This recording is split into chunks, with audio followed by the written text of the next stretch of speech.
Coming up, our favorite couples step out in a weekend full of Hollywood glam. Plus, a tearful apology from Cheryl Burke. I just feel like to be quite honest. As the Dancing with the Stars pro reveals she tested positive for COVID. A casting shakeup at SNL. The end is near. Who's in and who's out for season 47. Plus, at the end of the day, it's just not quitting. Will Smith's candid glimpse into his marriage with Jada. From Paris to Seoul to New York City to Los Angeles, it was a busy weekend for Hollywood's biggest celebrities. After months and months of preparation, Global Citizen Live took place Saturday, a campaign and epic broadcast event across the globe, uniting artists, activists, world leaders, and corporations. This global collaboration engaged everyone attending and watching virtually on the importance of defending the planet, defeating poverty, and the need for coronavirus vaccines worldwide. Let's talk about the people that were there. Right? This event brought in celebs like Billie Eilish, Ed Sheeran, Elton John, Shawn Mendes, Stevie Wonder, BTS, Doja Cat, Lizzo, and more. All to spotlight these important topics and perform in the 24-hour global broadcast. Felt like a podcast. ET was there for the star-studded event on both coasts, attending in Los Angeles and New York festivals. Jennifer Lopez was among the performers in New York, and she jumped on stage with a performance that did not disappoint, including If You Had My Love and Love Don't Cost a Thing.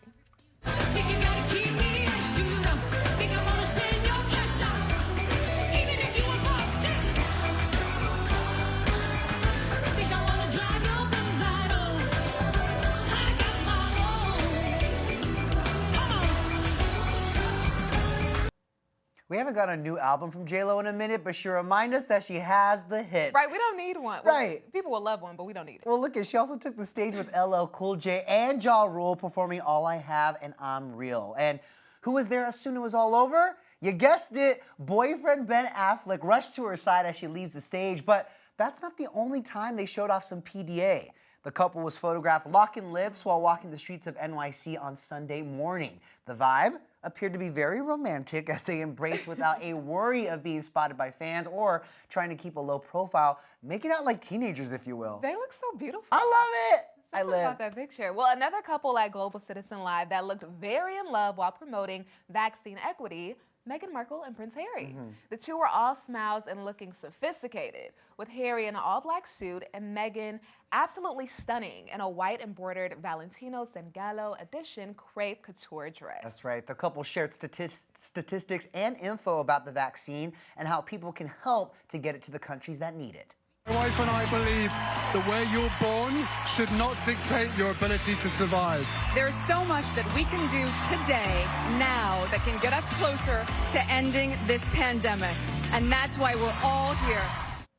I'm sorry, I cannot help but smile. Such a power couple. Looking at those two, it's just like love right there. And you know who also couldn't stop gushing about the Duke and Duchess of Sussex? The marvelous Mrs. Maisel, Rachel Brosnahan herself. She was actually fangirling over the couple when we talked to her on the red carpet.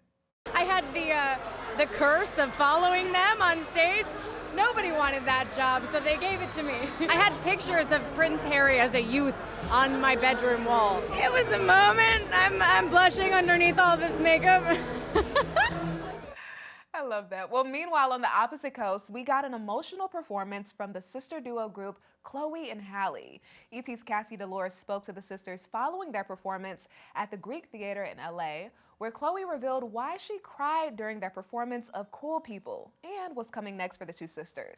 I just got really emotional because there's so many beautiful beings, including my sister, who just surround me with love, and I just really felt it in that moment on that stage, and it felt surreal. I was just like, oh my gosh, my sister, she's crying again. It's so sweet. She has such a loving heart, and it was so much fun to be up there with her. So I'm just so grateful and had a great time. Oh, even tonight it was so fun being on that stage together, and like our third album's gonna be really special. So I can't wait because we're both finding ourselves on our own and also together as well. So it's gonna be really nice.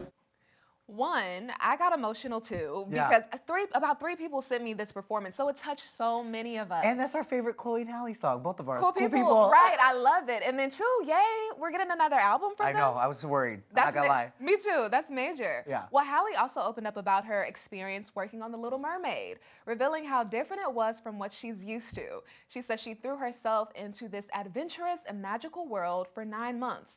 And her sister Chloe says that she can't wait for people to hear Halle's beautiful voice in the film because that's her favorite part. Well, back to the East Coast, Sex and the City star Bridget Moynihan made an appearance at the event alongside Katie Holmes and spoke to ET a little bit about what it was like getting back together for the show's reboot and Just Like That.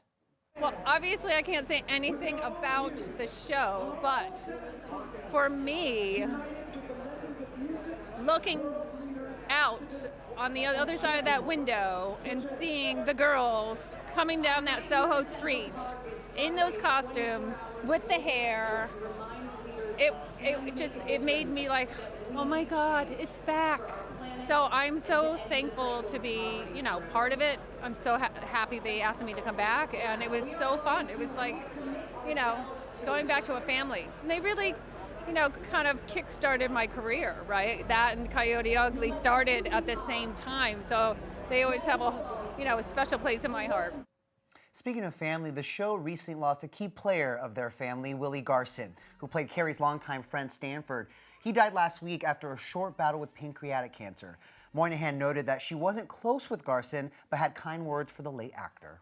I worked with him a couple times on that show, but I know how loved he was in that family and also in the Hollywood family. His career was expansive, and he was really like a good human. Okay guys, so I have really bad news. I am positive, which means I have COVID. And I just got the news now, and I've been anticipating, just waiting around since 7 o'clock this morning. It's 4:07 p.m. here in LA, and I've been feeling progressively worse. But yeah, the PCR test came back, and it came back positive. Cheryl Burke revealing she has tested positive for COVID despite being vaccinated. The Dancing with the Stars pro broke the news on Sunday in an emotional video in which she apologizes to her dance partner, Cody Rigsby. Take a listen. I feel so bad for Cody. I feel like I'm letting him down. I just feel like, to be quite honest, and it's so overwhelming because it's Sunday and the show's tomorrow, but yeah, I figured I should let you guys know since I've been as open and as real and vulnerable as I could be here. She certainly has been. Of course, Cheryl right there is referring to her openness about getting sober, something she's also talked about on Instagram and with ET's Lauren Zima at the Dancing with the Stars premiere last week. I want you to know, since being sober, this has been really scary for me, this whole process. What's it been like for you to open up and be vulnerable like that when you know that it's for millions of people? Scary. Yeah. Yeah, especially being sober now, right? So the last few years, it's been interesting for me to actually feel the feelings that are happening instead of numbing. But it's almost like it's been a whole new experience in a good way. Like I feel like I have a new type of love and passion for Dancing with the Stars in a way, because like I'm seeing everything for how it is, and it's really nice, but scary. Cheryl and Cody were set to participate in week 2 of competition Monday night, but as the dance pro revealed in her Instagram confession, she now has to quarantine for 10 days due to her COVID diagnosis. That's right. A number of Cheryl's fellow Dancing with the Stars pros wished her well in the comments. Shauna Burgess writes, quote, "Oh, babe, I'm so sorry and devastated for you. I can't believe it. I'm thinking of you and praying for you." Lindsay Arnold and Alan Bernstein also sent their thoughts and prayers. Cheryl and Cody had been flying back and forth between New York and LA for rehearsals and for the competition. And unlike last season, the cast is not being kept in a protective bubble to prevent the spread of COVID. Now, as for what Cheryl's diagnosis means for Cody, who actually had COVID as well back in February, the show won't comment on Cody's test results before tonight's competition airs. So it's still unclear whether he'll be able to dance. Yeah, but Dancing with the Stars tells ET that there are 3 possible scenarios here. Number 1, the Peloton instructor dances with an alternate pro. Option 2, the show uses rehearsal footage of Cheryl and Cody performing the completed dance. And hopefully option 3 won't come to fruition, because that would mean Cody has to drop out of the competition. Of course, the announcement will be made during tonight's broadcast, so we'll wait and see. And did it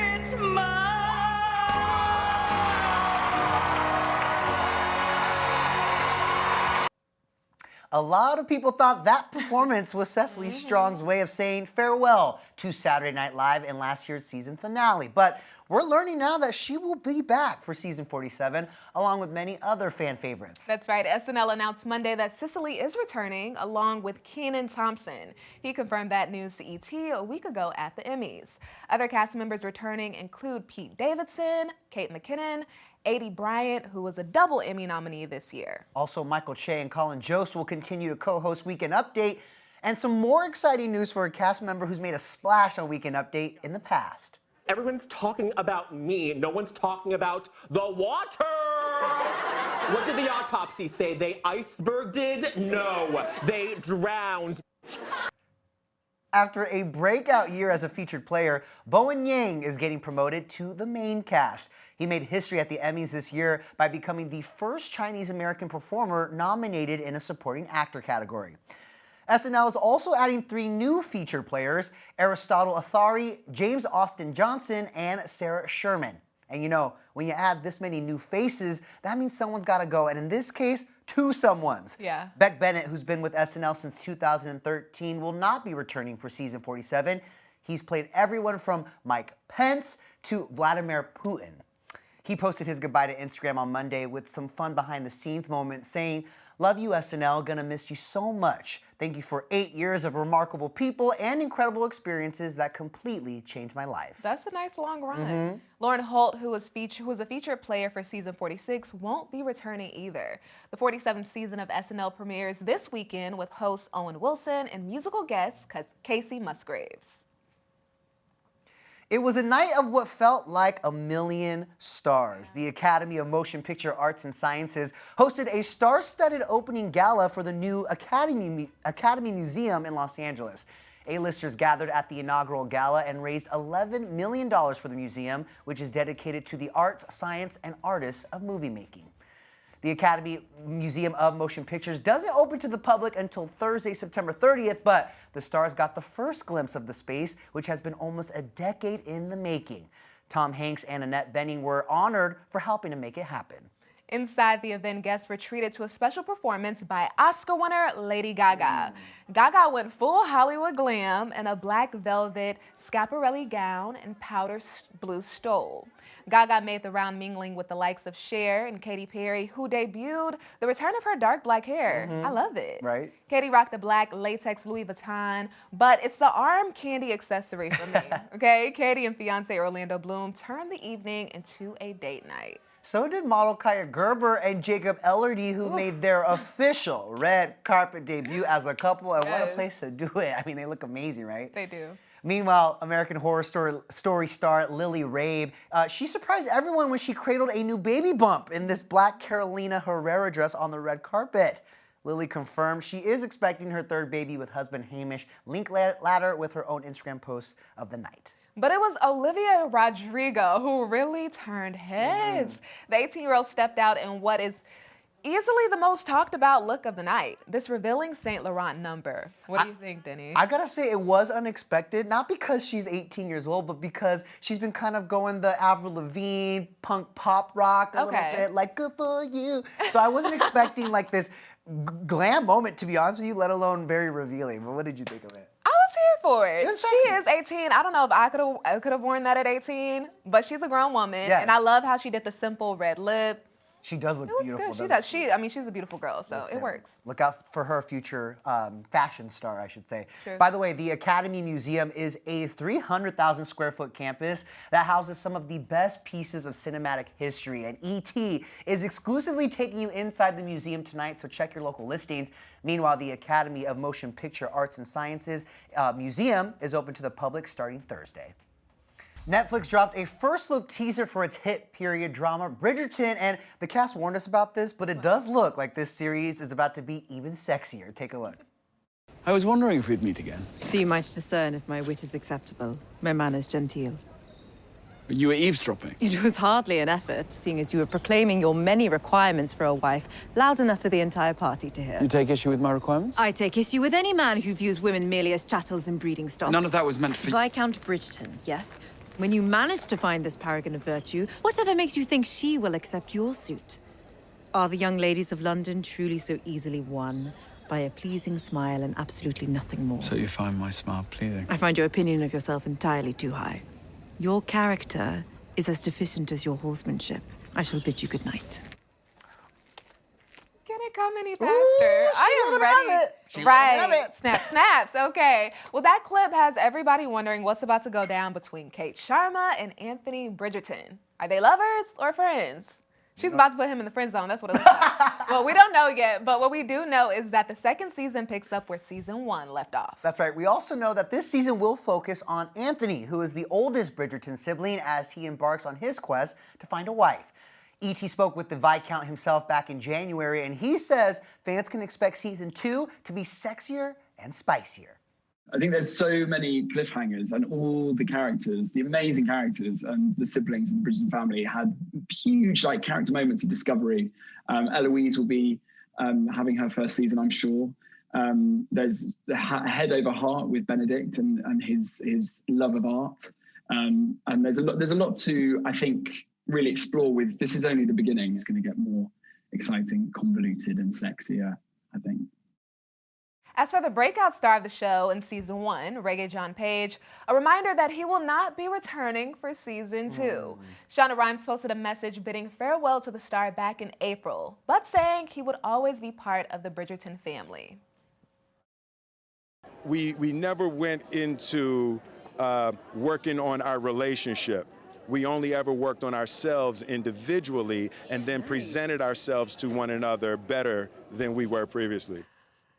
That was Will Smith back in 2015 telling E.T. the secret to maintaining his 20-year marriage to his wife, Jada Pinkett Smith.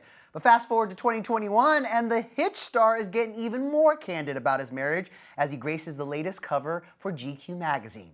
Now, inside the mag, Will talks about Jada's decision to reveal her relationship with singer August Alsina on her Facebook Watch show Red Table Talk in July 2020.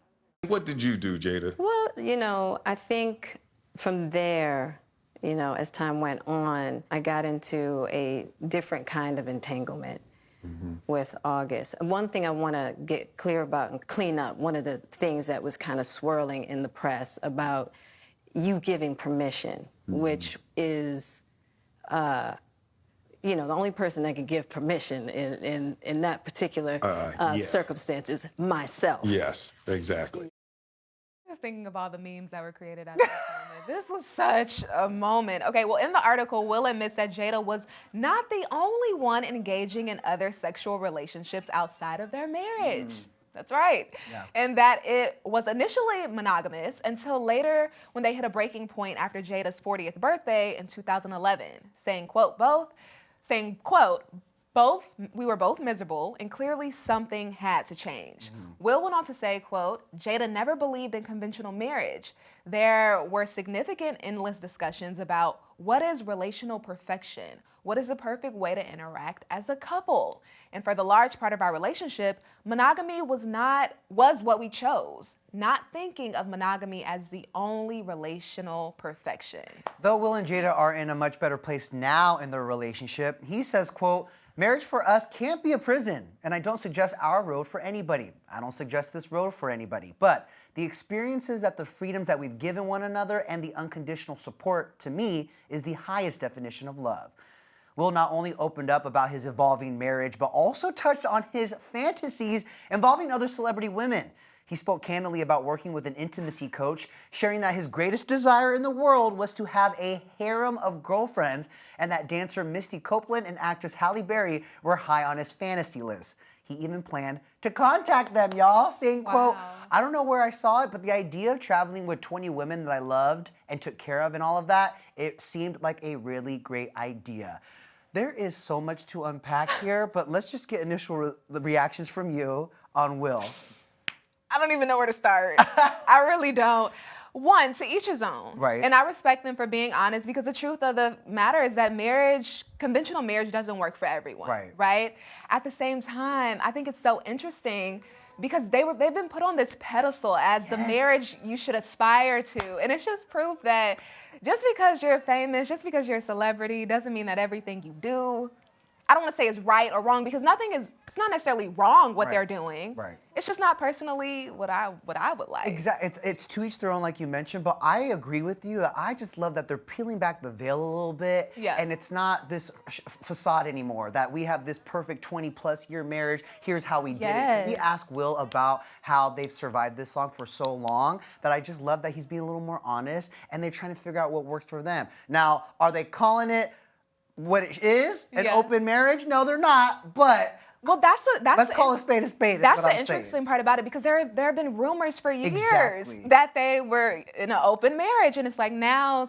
And maybe it's not now, but Right. as he claims in 2011, they were, dipping and doing their own thing. Something they have though that I think is so important is that friendship. Yes. Is that rock that no matter what happens, we're in this together. We can't argue with the fact that they have built a very strong foundation. So, They mad have beautiful respect. kids who love themselves and are happy. So I mean, if it works for them, it works for And they're still together and everyone seems happy. So there you go. But for more with Will Smith and his new memoir, Will, you can check out his full interview right now at GQ.com. He was on his way to a business meeting from the West Coast. And I got him by wrapping my face all over his private Lear jet, y'all. But he still agreed to sit down with me. You're my first guest, Kevin. Well, I didn't agree to do this, Nick. How does it feel to ride the cannon? That's just terrific, Nick. Ride the cannon. Well, Ride it. You know what? I tell you how it feels. It feels like I've lost. Miss Nick Cannon already bringing the laughs with Right. his very first guest, frenemy Kevin Hart. Nick's new self-titled daytime talk show, which he'll host and executive produce, premiered Monday on Fox. He recently gave E.T. this exclusive preview of what we can expect. What does daytime Nick Cannon look like? Daytime Nick Cannon looks like this. Shop. Now, you know what? Really, the opportunity to just do good in the community. I wanted to have a show not to make it about me, but to make it about the people, make it about connecting with the audience in an authentic way. Nick Cannon promises to be a mix of comedy, celebrity interviews, and musical performances. But most of all, a platform for people to showcase their skills. As for his list of dream guests, well, it might surprise you. I want to interview all these billionaires with all of these going to space. I want to talk to those. Jeff Bezos, can I get a ride next time? Elon! Yeah, all of that. I want to holler at people that I'm fascinated by. And so, it could be an everyday person. I want to take the celeb out of celebrity and more focus on celebrating, the everyday person. One thing he'd like to take the focus away from is his personal life. Cannon famously fathered 4 children with 3 different women in just 1 year, something he already joked about a number of times during his first episode. But as the proud papa tells E.T., he plans to leave the personal storytelling to his guests. Going back to the kids every day, it's like it's a new one he popping the up. father. He's the father. But all jokes aside, how personal are you willing to get and go? I want to be as transparent as possible. You know what I mean? I have never been a person that's shy away from talking about my life, but I do want to refocus it on others because there's enough stuff focusing on my life. You can look at me on social media and all those things, but I want to use this platform to shine the light on others. Some breaking news, singer R. Kelly has been found guilty of being the ringleader of a decades-long scheme to recruit women and underage girls for sex. The jury at a federal court in Brooklyn convicted the singer of racketeering conspiracy. He faces decades in prison. For more updates, head over to etonline.com.